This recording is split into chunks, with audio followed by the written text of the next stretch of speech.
Was the Gospel of Matthew originally written in Hebrew? Is our Gospel of Matthew we have in our Greek New Testament just a translation? Well, this is a complex subject, but we're going to talk about that in today's video. Often we hear the argument that Matthew's Gospel was originally written in Hebrew and then was translated, or perhaps Aramaic, and then translated into Greek for our current edition. So that our translation today is, just a translation of something else that's original. Now, there's a lot of discussion around this in the scholarly literature. This is not entirely a settled argument, but I think there is a pretty good way forward that we can understand all of this together and make sense of it. Well, Papias, who was a 2nd century, seems to be a historian, was quoted by Eusebius. Let me read the quote. It says, "Therefore, on the one hand, Matthew arranged in order the sayings, that's the sayings of Jesus, in the Hebrew dialect. On the other hand, each translated as he was able." So this statement by Papias, or at least Papias is here quoted by Eusebius, seems to argue that Matthew wrote the original gospel in Hebrew and then somebody else translated it. But there's a lot of discussion around what this actually means. For instance, the words Hebrew dialect. Some have argued that actually doesn't mean it was written in Aramaic, but it was written in a Hebrew literary style. Now, most scholars would reject that position, but that is one argument. Another one is that the word each translated is actually better understood as each interpreted it. And again, in the context that Eusebius quotes this, that actually makes a lot more sense. So there is good reason to understand that perhaps Matthew was actually not written in the original, like in Hebrew or Aramaic, but was just understood as, written for a Hebrew audience, which everybody agrees that Matthew was written for a Hebrew audience, and therefore, had some stylistic kind of things around Hebrew. Now, the problem with this is that there are actually arguments for and against this position. There's some good arguments, I think, for the gospel being written in Hebrew or Aramaic. And my personal thinking is that Aramaic would be more likely than Hebrew, because after the Babylonian exile, the Hebrews tended to speak Aramaic, which was really the Babylonian language, and they used the Hebrew script. So the writing we see in our Hebrew Bibles today was the same script that we see that the Aramaic language used as well. And so that was more likely to be the language that was spoken in Palestine at that time rather than ancient Hebrew.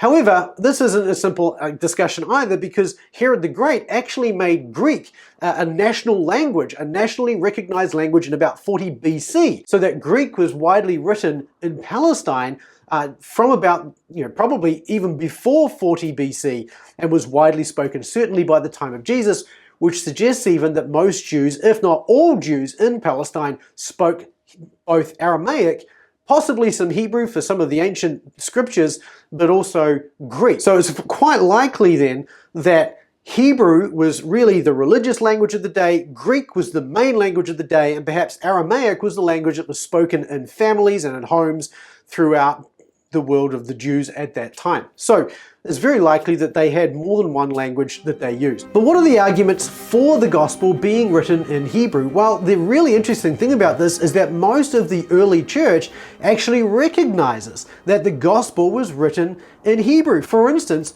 Irenaeus, writing in between 182 and 188 AD, wrote that Matthew also issued a written gospel among the Hebrews in their own dialect, while Peter and Paul were preaching at Rome and laying the foundations of the church. So that's Irenaeus speaking in his work against heresies, arguing that Matthew wrote a gospel among the Hebrews in their own dialect. So quite likely, he's referring to the Hebrew, Matthew being written in Hebrew or Aramaic. Tertullian, Eusebius quotes Tertullian, who also writes in the late 2nd century, saying that first gospel, he's talking about the gospel here, the first gospel then was written that according to Matthew, who was once a tax collector, but afterwards an apostle of Jesus Christ, who published it for those who from Judaism came to believe, composed as it was in the Hebrew language. And again, this is a suggestion that Matthew wrote his gospel in Hebrew or Aramaic. Hey, if you're getting value from this, could you hit the like button? That helps the YouTube algorithm know that this is a helpful video and helps more people find it. Also, don't forget to subscribe while you're at it and hit the notification bell. Let's get back to it. Thirdly, Eusebius himself seems to hold this as well. Matthew, who had first preached to the Hebrews when he was about to go among others by committing the gospel according to himself to the writings in his native language, suggesting their Hebrew or Aramaic, compensated by his writing for the lack of his presence those from whom he was being sent. In other words, because Matthew couldn't go everywhere, he wrote down his gospel. And so that's a suggestion as well. So with that in mind then, at least there are three people in the early church, and Jerome is another suggestion here, but Jerome's comments are a little bit different. Jerome also suggests that there was an original Hebrew text as well. So the early church unanimously argues that the Gospel of Matthew was originally written in Hebrew. However, there is an argument against that. There are arguments that suggest the Gospel of Matthew as we have it today was not originally written in Hebrew. Let's talk about those. There were really two key arguments here for this one. The first one is when you read the text of the Gospel of Matthew, the language of the Greek language is actually very good Greek. When you look at the way a language is written and you compare a native text, somebody who writes natively in a language, and you compare that to somebody translating, you can generally tell when a text is being translated. And the kind of telltale signs you're going to look for in a text like the Gospel of Matthew just are not there in the Gospel of Matthew. Matthew is very good Greek. It seems to be written by someone whose native language is Greek, and they're writing in Greek as a first language. So that seems to be an argument against the text that we have being written in Hebrew. On top of that, there are a number of Aramaic elements within the Greek text that haven't been translated. For instance, Matthew chapter 1 verse 23. They will call his name Emmanuel, which is an Aramaic or Hebrew name, which means God with us. Similarly, we go to Matthew 27:46 and we have Jesus on the cross saying, Eloi, Eloi, lama sabachthani, right? And this is Aramaic again. What Jesus is saying is Aramaic, and if you were going to translate the text from Aramaic or Hebrew into Greek, you would just translate this text as it, into whatever you want it to say. But instead, we have in Matthew, which means, right? So then the translator, if he's a translator, goes on to explain that rather than actually just translate it. If you're translating it, typically you're going to be translating all the text. The only reason to do what we see here, the main reason to do what we see with these Aramaic sayings being left in the text, is because these actually provide a certain effect that an original text written in Greek is trying to leave in the mind of the hearer. And this is what the argument that comes from the scholars who hold to this. So the fact that there are still Aramaic sayings in the Gospel of Matthew is a strong argument that it was not translated but was actually originally written in Greek, and these Aramaic elements were written in with an explanation because they add some sort of effect that the author was trying to leave in the mind of the reader. A third reason that this gospel does not read like a translation is that when he writes, takes Old Testament quotations, he's not translating them into Greek. He's actually drawing on a variety of sources. For instance, he's translating from the Hebrew Old Testament at times.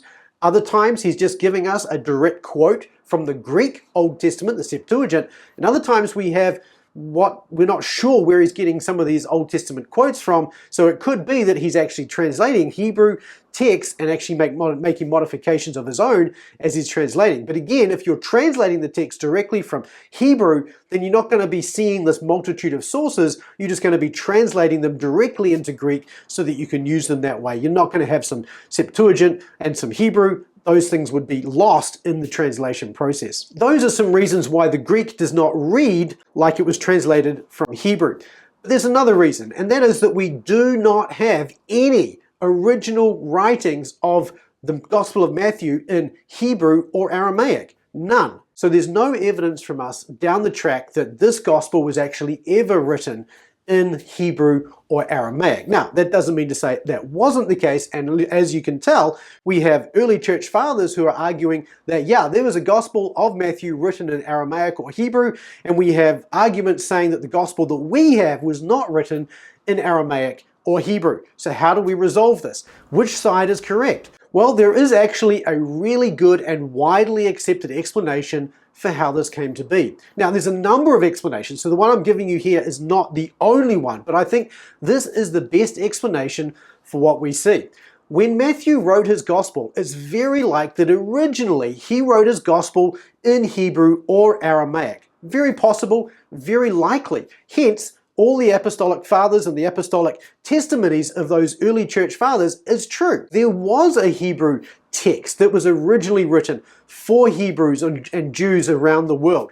But bear in mind this, not every Jew understood Hebrew or Aramaic. Now, certainly in Palestine, the majority would have.